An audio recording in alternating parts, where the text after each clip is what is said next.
24 में आपका स्वागत है। मैं हूं आपके साथ अंकिता। चलिए नजर डालते हैं अब तक की बड़ी खबर। कुख्यात बदमाश और हत्या के आरोपी अमन चक्रवर्ती की गढ़ा पुलिस ने निकाली हेकड़ी। अमन चक्रवर्ती और उसके गुर्गों को पकड़कर पुलिस ने निकाला जुलूस। जबलपुर के गढ़ा थाना इलाके के शक्तिनगर चौपाटी में खून खराबा कर चाइनीज का ठेला लगाने वाले दुकानदार को मौत के घाट उतारने के मुख्य आरोपी को पुलिस ने दबोच लिया। गढ़ा पुलिस ने हत्याकांड को अंजाम देने वाले कुख्यात बदमाश अमन चक्रवर्ती और उसके साथी आकाश रजक को गिरफ्तार करने के साथ ही उनकी हेकड़ी भी निकाल दी। पुलिस ने दोनों आरोपियों का जुलूस निकाला। पुलिस द्वारा निकाले गए इस जुलूस के दौरान दोनों ही कुख्यात आरोपी अपराध करना पाप है, पुलिस हमारे बाप है जैसे नारे लगाते हुए चल रहे थे।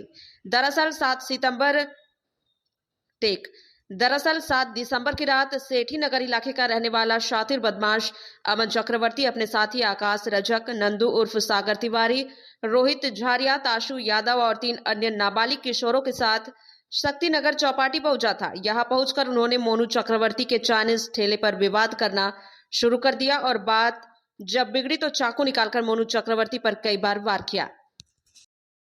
और सर हत्या के आरोपी गिरफ्तार हुए हैं। पूरा घटनाक्रम क्या था और किस बात को लेकर इन्हें हत्या की? जो 7/12/2025 की रात में 8:30-9 बजे के लगभग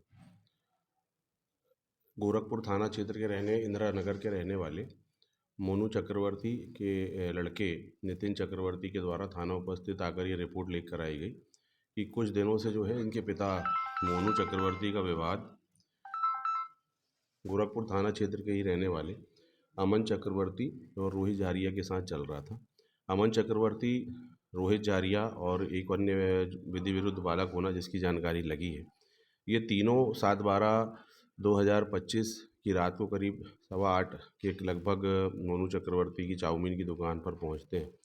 उसके साथ किसी बात को लेकर विवाद करते हैं और जब नितिन चक्रवर्ती इनको गाली गलौज करने से, पिता से को विवाद करने से मना करता है, तो ये उस नितिन चक्रवर्ती के साथ भी धक्का मुक्की करने लगते हैं। जब मोनू चक्रवर्ती अपने लड़के को बचाने के लिए इनको हटाने का प्रयास करता है, डंडे से भगाने का प्रयास करता है, तो अमन चक्रवर्ती के द्वारा मोनू चक्रवर्ती को लगातार सीने में 3-4 बार चाकू मारा जाता है। दोनों इनके जो मृतक है मोनू चक्रवर्ती, उनके लड़कों द्वारा इसको जब मेडिकल कॉलेज ले जाया जाता है तो वहाँ डॉक्टर द्वारा उन्हें मृत घोषित कर दिया जाता है। इस पूरे घटनाक्रम पर मोनू चक्रवर्ती मृतक के पुत्र नितिन चक्रवर्ती के द्वारा थाना गढ़ा में रिपोर्ट दर्ज करने पे थाना गढ़ा में अपराध क्रमांक 706/25 ये नामजद अमन चक्रवर्ती, रोहित झारिया और एक विधि विरुद्ध बालक के खिलाफ दर्ज करके इसको धारा 103(1), 296, 35 BNS में कायम कर विवेचना में लिया गया। इसमें प्रारंभिक तौर पर ये तथ्य भी सामने आया कि रोहित झारिया भी जो है घायल स्थिति में मेडिकल कॉलेज जबलपुर पहुंचा था और यह उसके द्वारा बताया जा रहा था कि इस घटना के पश्चात भागते समय जो है वीरू जो मृतक का लड़का है और नितिन, इनके द्वारा उसके साथ चाकू मार के उसके घायल किया गया है। लेकिन जब सूक्ष्मता से इस बात की जांच की तो ये पाया गया कि रोहित झारिया को मृतक के दोनों लड़कों के द्वारा कोई चोट नहीं पहुंचाई गई थी। जिस स्थान पर रोहित झारिया इनके द्वारा मारना जाना बता रहा था, उस स्थान पर वे पाई नहीं गए।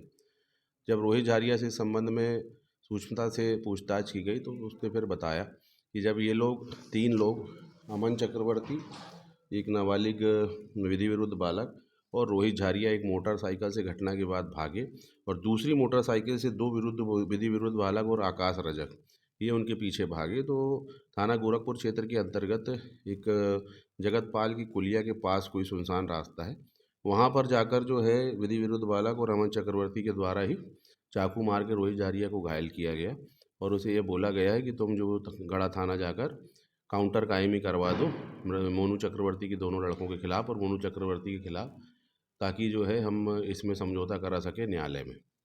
ये इस बात को दर्शाता है कि ये अपराधी जो है कितने ज़्यादा घटना करने के बाद भी कितना शातिर दिमाग रखते हैं और इस प्रकार की कायमी करवाने के लिए किस हद तक जा सकते हैं। इस जांच का परिणाम ये निकला कि जो मृतक पक्ष के दोनों बालकों के विरुद्ध एक गलत कायमी कराने का प्रयास किया जा रहा था, वो प्रयास उनका विफल हुआ और गोरखपुर थाने में अमन चक्रवर्ती और उस विधि विरुद्ध बालक के विरुद्ध एक अन्य अपराध दर्ज किया गया। रोहित झारिया के कथन अनुसार इसमें 61(2) धारा का इजाफा किया गया BNS की और 3 और एक अन्य आरोपी जो है नंदू उर्फ सागर तिवारी, जिसके कहने पर, जिसके द्वारा आपराधिक षड्यंत्र रचने पर ये पूरी घटना कारित की गई। इनको इस मामले में आरोपित बनाया गया। अभी तक हमारे द्वारा अमन चक्रवर्ती को आज रात में इसको जो है अरेस्ट किया गया है और इसके कब्जे से घटना में प्रयोग की गई मोटरसाइकिल और घटना में प्रयोग किया गया चाकू, जो इसने मोनू चक्रवर्ती मृतक को मारकर उसकी मृत्यु कारित किया था, इसकी जब्ती की गई है।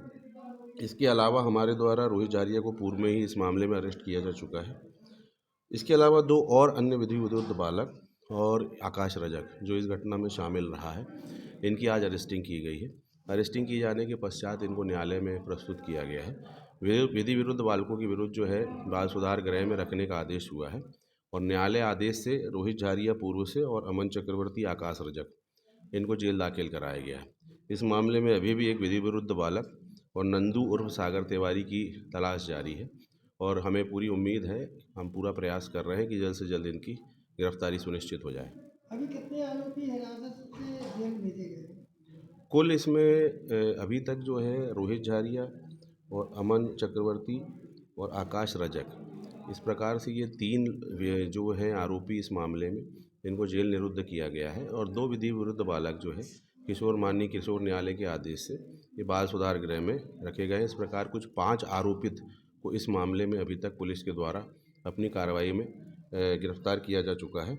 2 आरोपित अभी भी इस मामले में फरार हैं, जिसमें एक बालिग है और एक जो है विधि विरुद्ध बालक है। अमन चक्रवर्ती ये आदतन कुख्यात बदमाश के नाम से प्रसिद्ध है और इसके ऊपर कितने मामले दर्ज हैं? अमन चक्रवर्ती थाना गोरखपुर का सेठी नगर क्षेत्र का रहने वाला है।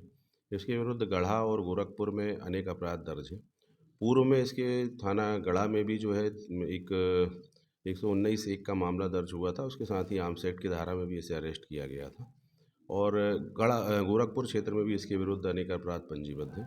समय समय पर इसके विरुद्ध प्रतिबंधात्मक कार्रवाई भी की गई है, परंतु इसकी आपराधिक प्रवृत्ति में किसी प्रकार की कोई कमी आती इसमें नहीं दिखी है। अभी इसमें और कठोर प्रतिबंधात्मक कार्रवाई किया जा रहा है इसमें, और इसमें सुधार हो, इसकी प्रवृत्ति आपराधिक प्रवृत्ति ठीक हो जाए, ऐसी कठोर कार्रवाई सुनिश्चित की जाएगी।